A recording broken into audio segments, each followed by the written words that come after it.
오늘 한국과 일본 누가 이기냐면 여러분 반갑습니다. 배구인지도 축구부라도 높아질 때까지 배구는 뚝딱뚝딱입니다. 자, 오늘은 대망의 한일전이 예상되어 있는데요.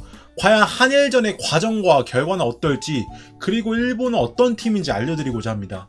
아는 만큼 보이고 보이는 만큼 더욱더 재밌는 게 배구거든요. 오늘 한일전 어떤 식으로 보면 재밌을지 알려드리도록 하겠습니다. 뚝딱! 자, 들어가기 전에 현재 조 순위를 보자면 오늘 대한민국이 이기면 8강 확정입니다. 최소 조 3위이고요. 내일 모레 경기에서 세르비아를 이기고 브라질과 세르비아전에서 어떻게 될지 모르겠지만 오늘 승점 3점을 가져가고 세르비아 때도 승점 3점을 가져간다면 조 1위, 2위까지도 늘어볼 수 있습니다. 반면에 지금 일본은 오늘 경기 지고 마지막 경기가 도미니카전인데 거기서 승부가 어떻게 될지 모르는 상황이거든요. 그래서 오늘 일본 지면 끝나기 때문에 한일전 작정하고 경기할 것 같습니다. 제가 생각하기에 오늘 대한민국의 베스트 7 라인업일 것 같고요. 일본 배구의 베스트 7 한번 보도록 하겠습니다. 자, 일본 배구의 전술은 각 상대 팀마다 조금씩 다릅니다. 케냐전 때 레프트 주전인 사리나 선수가 부상을 당하면서 일본의 위기가 찾아왔습니다. 일본의 입장에서는 위기지만 우리나라 대한민국 입장에서는 완전히 이득이죠. 하지만 일본의 강점 중 하나는 주전 멤버와 서브 멤버의 실력 차이가 많지 않다는 것입니다. 상황에 맞게 유연하게 교체해주는 것이 일본 배구의 특징이라고 할 수 있겠습니다. 일본의 단점은 일단 신장이 매우 작습니다. 그렇기 때문에 일본 배구를 보면 딱 봐도 신장 차이가 상대팀과 정말 많이 차이 납니다. 평균 신장을 보자면 179.5, 180이 넘지 않습니다. 그래서 공격의 타점과 블로킹에서는 현저히 불리할 수밖에 없습니다.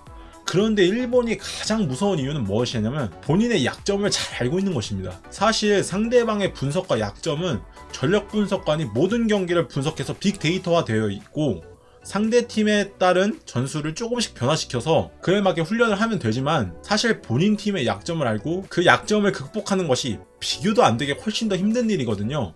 그래서 일본은 그 약점을 극복하기 위해 유소년 때부터 훈련과 연습을 해봤고 국가대표에서 그런 훈련과 전술을 잘 보여줬는데요. 신장이 작으면 상대적으로 큰 선수들보다 훨씬 더 민첩하기 때문에 빠르게 움직일 수 있습니다. 그래서 속도 전개를 빠르게 진행하고 토스의 템포를 빠르게 진행하는 배구를 하고 있습니다. 그래서 상대방 미들 블로커가 사이드 공격수에게 블로킹을 붙지 못하게 하는 것이고요.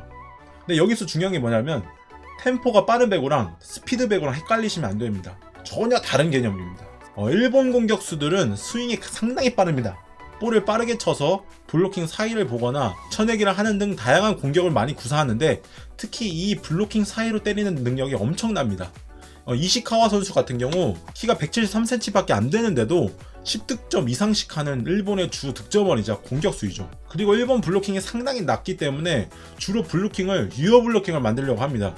그래서 블로킹에서 볼의 속력을 낮춰주어서 뒤에 수비하는 선수들이 볼을 받기 편하게 해주고 그 볼을 찬스로 만들어서 다시 일본에 득점을 하는 그런 순환 구조를 갖고 있는 배구를 하고 있습니다. 마지막으로 모든 여자 배구 국가 중에 리시브와 수비를 제일 잘하는 나라가 바로 일본입니다.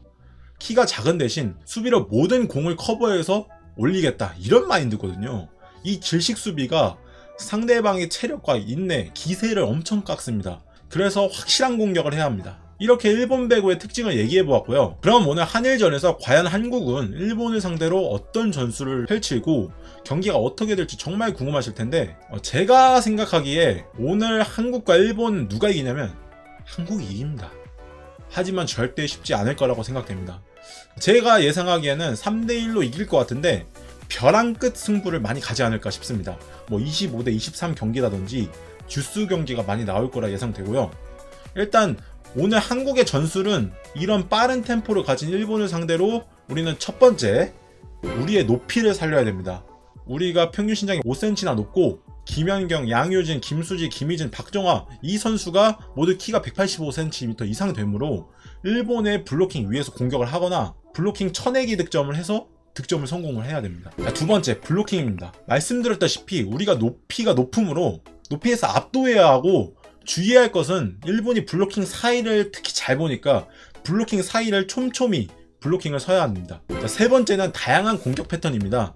일본의 블로커들을 혼란을 주고 잘 낚아서 헷갈리게 하도록 하는 게 가장 중요하죠. 그래서 블로커의 숫자를 한 명이라도 없애서 우리나라의 득점의 확률을 높일 수 있게 하는 것이 가장 키포인트라고 할 수 있겠습니다. 저는 그런 전술이 정말 좋았거든요. 캐년전 때 나왔던 김수지 선수가 오른쪽으로 이동 공격을 가는 페이크를 주고 김희진 선수가 중앙 왼쪽으로 돌아서 앞차를 쓰는 그런 플레이들, 그리고 레프트 공격수가 짧게 들어오는 시간차성 플레이들 정말 좋았고, 그때 상대방 블로커가 예측을 못해서 많이 써봤자 한 명? 진짜 많아봐야 2명 블로킹을 하는 상황이거든요, 상대방이. 그리고 저는 특히 김연경 선수가 후위로 갔을 때 중앙 파이프나 김연경 선수의 중앙 파이프를 페이크로 주고 이동 공격이나 속공을 쓰는 그런 전술도 정말 좋다고 생각합니다. 자, 마지막으로는 정말 비장의 무기인데요. 이게 다른 나라에는 없고 우리나라에만 있는 것이 있는데, 그건 바로 김연경 선수가 있다는 것입니다. 김연경 선수가 경기장 안에서 선수들에게 힘을 주고 경기를 운영하는 데 있어서 안 보이는 무엇인가 엄청난 파워와 이 기세와 모든 리더의 역할을 해주고 있고, 도미니카전 때 다들 보셨으면 아시겠지만 이 정신적 지주와 엄청난 포텐셜, 배구 스킬 등등 엄청난 많은 것들을 해주고 있습니다. 사실 올림픽이 열리기 전에 VNL에서 대한민국 배구 망했다 등등의 비난을 하신 분들이 정말 많은데, 이번 올림픽 경기 과정과 결과를 보면서 그런 말들이 쏙 들어갔죠. 대한민국은 실정에 강한 팀입니다. 제가 볼 때 최소 메달 딸 수 있습니다. 여러분들이 많은 응원과 관심이 있어야 대한민국 선수들이 더욱더 큰 힘을 내서 좋은 경기 과정과 결과를 우리 국민들에게 주지 않을까라는 생각을 하고 있고요. 오늘 7시 반에 아프리카TV에서 생중계를 하니까 배구는 뚝딱이를 검색하셔서 저와 소통하면서 재밌게 배구를 보셨으면 좋겠습니다. 배구를 전문으로 중계하고 있고 어떤 배구 중계보다 재밌고 알기 쉽게 중계하는 유튜버 BJ입니다. 여러분들 많은 시청 부탁드리겠습니다.